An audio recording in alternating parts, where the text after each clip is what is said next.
La entrevista. Miguel Guedes. Buenos días. En este jueves que parece lunes, el motivo de la entrevista es el turismo y los turistas.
El riesgo de que la turismofobia llegue alguna vez a las islas, si es que no está ya instalada en algunos sitios de Canarias, las demandas de las patronales turísticas por una ordenación del sector y sobre todo la falta de viviendas en el archipiélago, mientras el modelo de casas vacacionales se impone, ha hecho que el gobierno apueste por una regulación.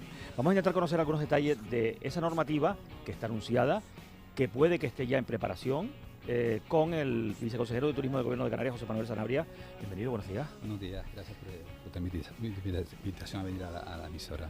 Bueno, ¿qué es o qué será esa ley futura de ordenación del uso turístico de vivienda? Bueno, estamos simplemente en una fase inicial, como bien pueden saber todos nuestros oyentes y tú mismo, en una fase de consulta pública, porque tenemos la certeza, la convicción, la competencia y la necesidad de regular un sector que, desde nuestro punto de vista, tiene un decreto de 2015 que es insuficiente, para afrontar las demandas que tenemos hoy en el mercado y las propias tendencias que nos marca Europa, la propia España y nosotros, por supuesto, con un requerimiento de sostenibilidad que digamos que va a vincular toda nuestra actuación. Entonces, bueno, estamos en esa fase de consulta pública, no hay ningún texto, no hay todavía ningún borrador, se ha dicho, pero no existe nada porque no puede existir. Estamos en la fase inicial y lo que queremos es no solamente conocer la opinión de todos los actores de la sociedad, es una consulta abierta, eso es participación ciudadana, y además estamos explicando por qué hacemos esto en todas las islas, ¿no? Hoy hacemos en Las Palmas de Gran Canaria, pero ya hemos recorrido 4 islas y vamos a seguir en el resto en breve. Dice que no hay ningún borrador, entiendo que están ustedes tomando notas sobre lo que dicen los sectores, pero también habla usted de que hay varios agentes que están relacionados con esto. Hay multitud de propietarios, son muchísimos las personas que están implicadas en esto, no solamente las grandes patronales, no solamente los propios hoteleros o los turoperadores o los promotores de cualquier iniciativa turística, sino también miles, diría, de pequeños propietarios que tienen sus apartamentos, sus espacios, sus casas dedicadas pues al turismo vacacional o dedicadas simplemente a explotación, a arrendamientos, alquileres que muchas veces no tienen nada que ver con lo turístico, pero que es igualmente necesario en las zonas turísticas. ¿Cómo van a hacer eso? ¿Cómo van a conseguir hablar con representantes de miles de propietarios? Pues mire, empezamos con la comisión normativa invitando a representantes de la SCAF, que es una asociación de propietarios de viviendas vacacionales. Están en esa comisión normativa los empresarios también. Vamos a seguir reuniéndonos con mucha gente, con la universidad, vamos a reunirnos con las agencias, las OTAs, vamos a reunirnos con turoperadores también para explicarles esta cuestión, porque ya digo, se están lanzando mensajes que no son ciertos y que yo creo que es conveniente aclarar. No vamos a limitar, ni vamos a prohibir, ni vamos a eliminar el 80%, es que he leído eso hace poco, ¿no? Me parece disparatado, porque no tiene ningún tipo de base, ni fundamento, ni jurídico, ni teórico, no tiene ninguna base. Lo que queremos es regular y vamos a hablar con todos los actores y vamos a tener abierta la comunicación con todos para hacer una regulación que sirva de paraguas normativo a los ayuntamientos, que solamente el Ayuntamiento de Las Palmas de Gran Canaria creo que tiene una ordenanza en relación a la vivienda vacacional, pero los ayuntamientos se encuentran un poquito desasistidos en este sentido y creo que hace falta poner un poco de pie en pared, porque ya digo, hoy en día, datos de ayer, estamos hablando en torno a 45.000 viviendas vacacionales, casi 196.000 plazas turísticas. Y la pregunta que yo haría, que lo voy a hacer al revés, ¿hasta cuánto podemos crecer? ¿1 millón de plazas, viviendas vacacionales? ¿Podemos crecer hasta ahí? ¿600.000? ¿400.000? Está claro que hay que poner un límite. Eso lo dice, yo creo que todo el mundo, ¿no? El mismo sector lo dice. Y que hay que regular, evidentemente, aunque haya determinados sectores que sean antirregulación, ¿no? Que dicen que cuanto menos se regule mejor porque el mercado funciona, ¿no? Sí, hay empresarios que piensan que el mercado regula solo. Bueno, el mercado regula solo y yo me voy a ir al año 2007-2008 con la crisis de los subprimes. El mercado reguló y dejó a mucha gente en la calle. Y los estados tuvieron que intervenir, todos los estados tuvieron que intervenir. También tuvieron que intervenir con la pandemia, porque se quedó todo el mundo fuera. O sea que los estados también intervienen. Esto es un estado social y democrático de derecho. Estado social significa que el estado interviene en la economía para impedir desigualdades en la población, en la ciudadanía. Y lo que estamos intentando es conciliar varios derechos en juego. El derecho a la vivienda, el medio ambiente, el territorio, el planeamiento. Son muchos intereses en juego que creemos que tenemos que ponerle una regulación mínima. Esto es un destino de primera división. O sea, Canarias no es un destino cualquiera. Tenemos que tener un destino de primera división y con los mejores estándares de calidad, ¿no? Usted, profesor universitario, lleva... bueno, actualmente no está ejerciendo, obviamente, pero bueno, lleva muchísimos años estudiando el turismo. Usted, lo hablábamos justo antes de la entrevista, cuando estábamos conversando, en fin, de manera coloquial sobre toda la problemática que se ha creado en Canarias en torno al turismo, que no es lo mismo lo que ocurrió a principios o mediados de los años 60, cuando irrumpió el turismo de una manera inesperada en Canarias y empezó a construirse de una manera desordenada muchas veces, y luego empezaron aquellos alquileres de apartamentos. Toda la vida ha habido, sobre todo en la isla de Gran Canaria, también en Fuerteventura, pero en la isla de Gran Canaria especialmente, ha habido un tipo de propietario que ha vivido 6 meses en esos apartamentos y otros 6 meses pues lo arriendan, lo alquilan. ¿Qué va a pasar con ellos? A ver, a mí no me gusta descontextualizar la historia ni la realidad. En aquel momento, el inicio del turismo en España, en Canarias en particular, fue un inicio pues bastante, digamos que avasallador, fue no especialmente respetuoso con el territorio ni con el medio ambiente, porque tampoco existían estos términos que tenemos hoy en día, ni existía la conciencia medioambiental ni de sostenibilidad que tenemos hoy. Hoy no nos queda más remedio, es una exigencia y es un convencimiento. No solamente es una exigencia desde el punto de vista normativo, que nos marca también Europa, sino es un convencimiento de que tenemos que competir en esos términos de sostenibilidad. Competir en el mercado, no podemos perder el posicionamiento que tenemos en Canarias, ¿no? Por supuesto vamos a hacer una norma, no puedo decir exactamente los términos porque no tenemos, ya digo, ningún borrador, vamos a empezar a redactar con la ayuda de mucha gente. Y va a estar todo el sector en esa redacción. Queremos que participen muchos ámbitos de lo público y lo privado, del ámbito académico, del ámbito profesional, que participen también la gente de viviendas vacacionales. Queremos establecer incluso unos términos de calidad, no solamente cuantitativos, sino también cualitativos. He visto publicado en plataformas tiendas de campaña en azoteas, he visto contenedores, he visto iglús, tipis en suelo rústico. Yo creo que hay que poner un cierto coto y hay que poner unos límites cualitativos también a la oferta de viviendas vacacionales. En eso estoy convencido que estamos de acuerdo la mayoría de la ciudadanía. ¿Tendrá incidencia por igual esa ley? Porque eso sí lo podrá saber ya. ¿En todos los municipios, en todos los territorios, en todas las islas o no? ¿O habrá tratamientos particulares, insulares?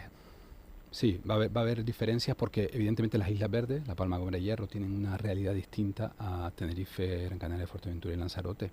Y es verdad que no son igual los municipios rurales, Tejeda, Valle Seco o Tegueste, que Puerto de la Cruz o Playa del Inglés, Maspalomas, San Bartolomé de Tirajana, ¿no? Hay que hacer diferenciación de los territorios, hay que zonificar, porque el planeamiento ya nos da esa zonificación. Vamos a ser coherentes con el planeamiento también municipal, ¿no? Están haciendo ustedes una especie de escucha ciudadana con todos los sectores implicados, lo están haciendo por territorios, por islas, están hablando con todas las partes implicadas que puedan. ¿Ya han tocado a las asociaciones de viviendas vacacionales? ¿Han hablado con algunas de ellas? ¿Qué les dicen? Bueno, las hemos invitado a la Comisión Normativa, la primera reunión que tuvimos con ellos. Ellos creen que el decreto de 2015 es suficiente. Claro, mi pregunta es la que hice antes. Realmente el decreto es insuficiente si pensamos que no hay ninguna limitación en ese decreto. Vale todo y no hay cuantificación ni limitación. ¿Podemos crecer hasta 600.000 viviendas vacacionales realmente en Canarias? Yo creo que no. Hay que poner un poco de sentido común también y rigor jurídico a estas cosas, ¿no? Porque si no, el discurso se desmonta. Ellos no creen que sea necesario regular nada, prefieren que estén las cosas como están. Nosotros no estamos en esa disposición, porque además, yo creo que tenemos que adelantar, Europa nos va a marcar esa pauta. Está en esa disposición de regular. Ya ha habido sentencias del Tribunal Superior de Justicia de la Unión Europea que establecen la necesidad de limitar las viviendas vacacionales cuando haya tensiones en tema de vivienda en ciertas zonas. Eso lo ha dicho un tribunal superior de justicia de la Unión Europea. Y los tribunales españoles también en esa disposición, ¿no? Yo creo que tenemos que vamos a ser rigurosos con la legalidad, por supuesto, con el derecho de propiedad, por supuesto, pero también hay que conciliar otros intereses en juego, el derecho a la vivienda digna y adecuada a precios asequibles, tenemos que conciliar el territorio, tenemos que conciliar el planeamiento, la sostenibilidad del destino, etcétera, etcétera. Esto tiene el beneplácito de las patronales turísticas. No me refiero tanto al contenido, porque evidentemente, y vamos a insistir en ello, no hay contenido todavía, pero el hecho de que se vaya por la regulación tiene todo ese beneplácito de esas patronales o digamos, la alegría va por barrio. Bueno, lo que nos transmiten a nosotros en privado, porque formalmente no ha habido ningún pronunciamiento, pero en privado sí nos dicen que es necesario regular. Es que con eso creo que es suficiente, no necesitamos más, porque realmente la pregunta es, ¿tenemos que regular o dejar como está? ¿Que tenemos que dejar seguir creciendo de manera indefinida el mercado de viviendas vacacionales o tenemos que limitarlo en un momento? ¿Tenemos que exigir a un niveles de calidad o no? El decreto del 2015 permite todo. Nosotros creemos que eso es insuficiente. Y lo que nos transmiten, incluso propietarios de viviendas vacacionales, es que hay que regular, que todo no vale. Sí, pero el decreto de 2015 no se cumple en su totalidad.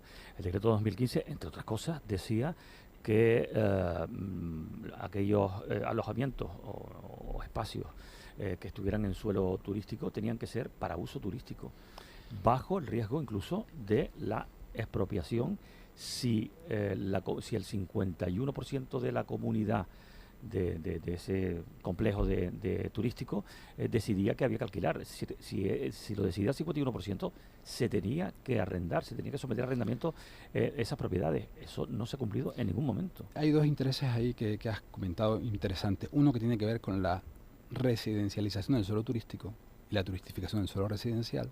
Eso es una cuestión importante a los efectos que estamos hablando. Y la otra es la del principio de unidad de explotación, que es uno de los temas que vamos a abordar con la modificación también de la Ley de Ordenación del Turismo de Canarias, la 795, que va a ser el siguiente hito normativo que nos hemos propuesto como elemento de trabajo, ¿no?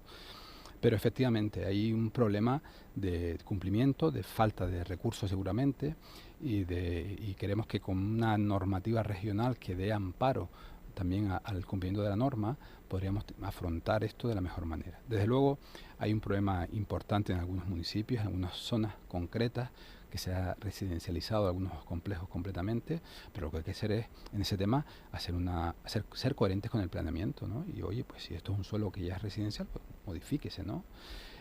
Yo creo que hay que hacer esfuerzos en todos los sentidos. Los propietarios por un lado, las administraciones locales por otro, y nosotros tenemos que hacer otro esfuerzo. Esa futura ley debería recoger, en su opinión, pues la posibilidad de solicitar desde ámbitos como el que usted ha comentado ahora, de zonas turísticas residencializadas, solicitar a los ayuntamientos que hagan el cambio de planeamiento. Lo deberían solicitar también los propietarios del suelo. Pero tiene que haber unanimidad para esas cosas, ¿no? En un suelo, una parcela concreta, tiene que haber unanimidad para poder solicitar el cambio de uso del suelo, ¿no? Y después a someterse a los procedimientos que marca el planeamiento, ¿no? Pero ya digo que esa sentencia que le nombré antes del Tribunal Superior de Justicia de la Unión Europea establece una posibilidad incluso de establecer, saltándose la directiva de servicios que permitía que con una declaración responsable se pudiera dar de alta una vivienda vacacional, someter a la autorización previa también a las viviendas vacacionales. Eso ya está, protegido, salvado por alguna sentencia. Creemos que hay que establecer ciertos ciertos, digamos, no digo limitaciones porque no es la palabra, pero sí requisitos de acceso al mercado, ¿no? Para permitir que esto se consensuar los intereses de la vivienda con la actividad turística, profesionalizada además. Bueno, estamos a 14 minutos y medio de las 10 de la mañana en la entrevista con José Manuel Sanabria, viceconsejero de Turismo del Gobierno Autonómico. ¿Puede plantearse que sea una ley de punto y final? O sea, una especie de amnistía, que está muy de moda esto de la amnistía, ¿verdad? Con las propiedades que llevan toda la vida haciendo uso residencial, total o parcial. Bueno, yo estoy convencido que la norma, y para ser protector de derechos de las personas, también no vamos a hacer una ley que de rompe y rasga, ¿no? Pero habrá una transitoriedad para prevenir que la gente pierda derechos o usos o rentabilidades, etcétera. Yo creo que va a haber un periodo de transitoriedad para adaptarse a la nueva normativa, y eso va a permitir a los propietarios pues adaptarse sin más problemas, ¿no? ¿Se puede limitar el arrendamiento de casas vacacionales o apartamentos a un determinado número de días? Es decir, oiga, mire, usted no puede alquilar una casa vacacional por menos de un mes, por ejemplo. Se ha hecho en alguna comunidad autónoma con mal pronóstico en los tribunales. En Andalucía le leí alguna sentencia. Lo cierto es que yo creo que la libertad de mercado te permite hacer con la propiedad, en el uso que tienes de esa propiedad, alquilarla si está de uso turístico y es suelo turístico, puedes estar de alta con todos los parabienes legales, alquilar por el tiempo que estimes oportuno, ¿no? Pero yo creo que hay que tener también en cuenta que tenemos que vincular esto con los arrendamientos de larga temporada, que ahora están haciendo también por 11 meses, intentando salvar este tipo de normativas. Es que hay muchas, sabes que después de la ley también hay triquiñuelas para saltarse la ley, ¿no? Esto es así, ¿no?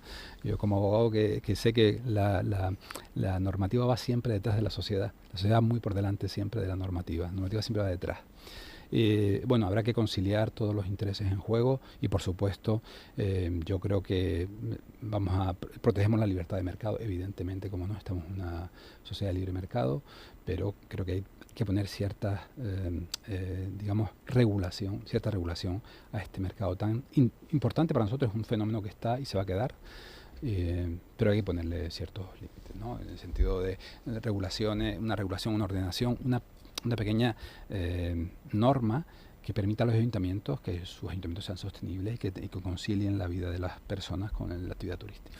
Una de las consecuencias de la reducción de las casas vacacionales pues ha sido precisamente un daño tremendo a la residencialización, pero es que la residencialización es necesaria en las zonas turísticas, en el sentido de que al estar en zonas normalmente alejadas de los grandes municipios, pues necesitan el alojamiento de los trabajadores. Eso ocurre en el sur de Tenerife, eso ocurre en la isla de Fuerteventura y eso ocurre, por ejemplo, en el sur de Gran Canaria. En este sentido, esta ley podría contemplar esa cuestión, independientemente de que el gran problema de Canarias sigue siendo, en cuanto a esto, la falta de construcción de viviendas públicas, que bueno, se está en ello, pero ya se sabe que es una cuestión problemática y que sobre todo lleva tiempo. Pero se pretende abordar también en esta ley esta posibilidad de que se potencie la residencialización para el arrendamiento para personas trabajadoras de las zonas turísticas.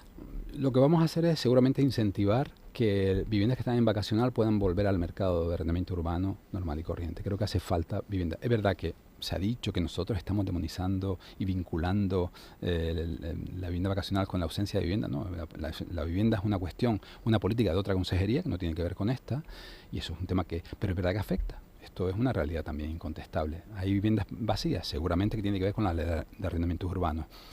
Nosotros no podemos resolver todos los problemas de Canarias, evidentemente, pero vamos a intentar conciliar varios. Si somos capaces de salvar viviendas del mercado de vivienda vacacional hacia el de arrendamiento urbano, va a ser una buena noticia y vamos a hacer posible que luego haya un poquito más de parque de vivienda. Es verdad que las administraciones públicas tenemos la obligación de generar vivienda social y hay iniciativa privada que también tiene tiene la posibilidad de generar viviendas, ¿no? Y eso no está pasando en Canarias. La verdad es que es tremendo, ¿no? Pero que hace falta vivienda y es un derecho fundamental además. Pero nosotros sí creo que con políticas de incentivos podemos contribuir a que se amplíe el mercado de vivienda. ¿Esos incentivos pueden ser fiscales? podrían ser fiscales. No estoy hablando sin tener nada adelante, pero podrían ser fiscales. Es decir, que tratar de que, bueno, si pones en explotación tu espacio, tu vivienda, tu complejo, lo que tengas, pues tengas que abonar un tipo de fiscalidad, que tengas que contribuir de una manera mayor que aquellas viviendas que están residencializadas ya y son declaradas como tales. Bueno, es que no es lo mismo tener una vivienda en uso turístico de manera profesional que una vivienda de reglamento urbano que tiene otro tipo de rendimientos menores, ¿no? Entonces, habrá que incentivar de alguna manera la vuelta al mercado de la vivienda, del alquiler de la vivienda, ¿no? Bueno, ya para terminar, ¿cuándo calculan ustedes que puede tener la consejería? ¿Cuándo calcula que pueda tener listo el texto? ¿Y cuándo podría aprobarse, entrar en vigor y demás? Bueno, esto tiene varias fases. Ahora empezamos con varias condiciones de trabajo, por ámbitos de trabajo de la propia norma, y nos gustaría que en junio del 2024 estuviera esto ya resuelto en el Parlamento. Somos muy optimistas seguramente, pero tenemos la determinación y el convencimiento de que tenemos que hacer esto, no podemos mirar para otro lado. Lo vamos a hacer con todo el proceso normativo que nos hemos impuesto, el de la Ley 795 y el de la Ley de camping y acampadas, ¿no? Así que tenemos la seguridad, la certeza de que estamos haciendo lo conveniente, lo que nos marca Europa, lo que nos marca la sostenibilidad, lo que nos marca la competitividad, y en ese sentido no nos vamos a desviar ni un ápice de ese rumbo, ¿no? Bueno, quiero cambiar de asunto porque hay otros retos que tiene el sector turístico por delante. Sigue comportándose bien. ¿Tiene usted datos de viajeros y ocupación de camas al 31 de octubre? Bueno, vamos a hablarle de la World Travel, que es la semana que viene. Sí, empieza. también. Y yo creo que es importante. Es un mercado. El Reino Unido se ha comportado de manera extraordinaria, ¿no? Es curioso, ¿no? Con dos circunstancias que podían haber sido nefastas para Canarias, pues parece que no se ha notado, y después lo explico un poco más, ¿no? Pero es verdad que el Brexit nos dio un poco de miedo, pensar que podía ser una barrera. ¿Dio pánico? Dio pánico en algunos sectores. Al final, pues ahora le cuento cuál ha sido el comportamiento del mercado británico, ¿no? Pero el Brexit era una de las circunstancias que podía afectar y no ha afectado.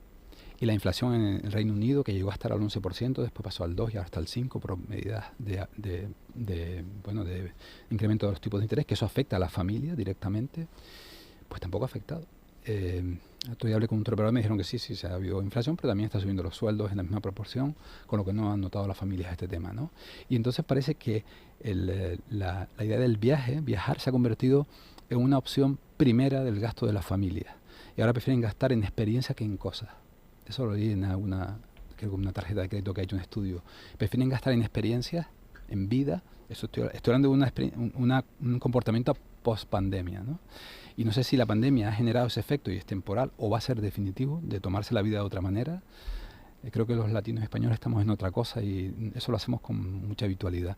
Pero el norte de Europa, británicos, a lo mejor estaban más acostumbrados a ser más prudentes con el gasto, y no sé si la pandemia les ha dado un revolcón y resulta que ahora lo que quieren es vivir experiencias. Y tenemos el mercado Reino Unido ahora mismo, el primero en Canarias, tiene casi un 35% de la cuota del mercado, que es muchísimo. El incremento es altísimo y tenemos además buenas noticias incluso para La Palma, que ha habido ya 2 vuelos, que estamos haciendo un esfuerzo con La Palma por las circunstancias que todos podemos entender. Así que el comportamiento del mercado británico es extraordinario, ¿no? Los niveles de ocupación de camas, ¿cómo están? ¿Siguen estando en torno al 85, 90%? Sí, pero este invierno yo estoy convencido que vamos a llegar a superar.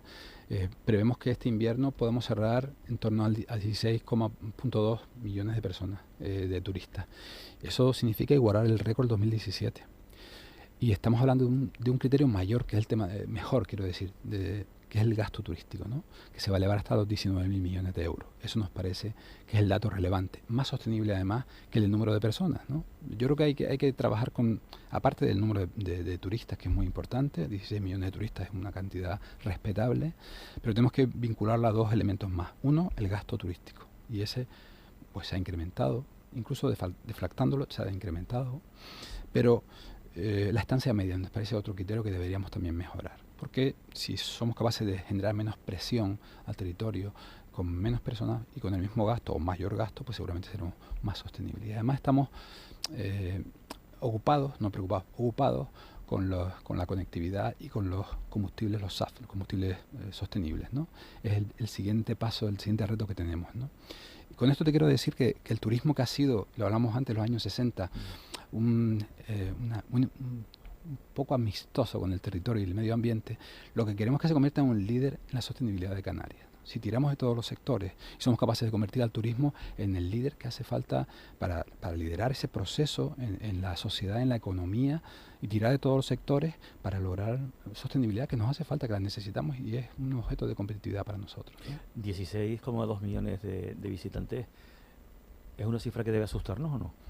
No, a mí particularmente no me asusta. Lo importante es que tengamos los recursos suficientes, que tengamos los recursos naturales, de energía, de agua, que seamos capaces de contener y tener a esos números de turistas, de la población residente, en términos de calidad de vida, ¿no?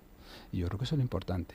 A mí no me asusta tener eso, a mí me apetece, me gustaría que los hoteles, los establecimientos alojativos tuvieran la rentabilidad que merecen para poder salir adelante, ¿no? Sé perfectamente que este gobierno no se plantea la ecotasa. El anterior gobierno, el que había hasta el verano pasado, sí que era partidario de la ecotasa, aunque no la puso en marcha. Pero yo le pregunto, ¿en algún momento tendría que haber un replanteamiento? Me refiero a todos los niveles sobre esta cuestión. Estamos hablando de que la tasa turística se cobra en no pocos territorios europeos, en no pocos territorios españoles también, o en algunos territorios españoles eminentemente turísticos. Tal y como están las cosas, al hablar de tantos récord sobre récord y sobre récord, ¿habrá que algún día poner algún remedio fiscal a esto o no? Yo estoy convencido, pero no creo que sea la ecotasa el remedio fiscal. Estas islas tenemos un territorio extraordinario. Más del 70% del territorio está protegido con alguna figura de protección. Creo que no estamos rentabilizando el acceso a los espacios naturales, que podemos hacerlo. Lo hacen en muchos sitios y no pasa nada. En Lanzarote lo tienen clarísimo, ¿eh? Y la gente cuando quiere ir a Papagayo tiene que pagar para entrar. 3 euros, 5 euros, no recuerdo exactamente la tasa, pero tiene que pagar y no pasa nada. Y se sostiene. Y ese dinero va directamente a la protección del espacio. Y lo que hemos dicho, queremos realmente proteger los espacios, queremos proteger el territorio, tenemos la manera, tenemos los espacios, falta gestionar los espacios, ¿no? No creo que sea la ecotasa la vía, porque nosotros tenemos un problema aquí de conectividad, no tenemos alternativa.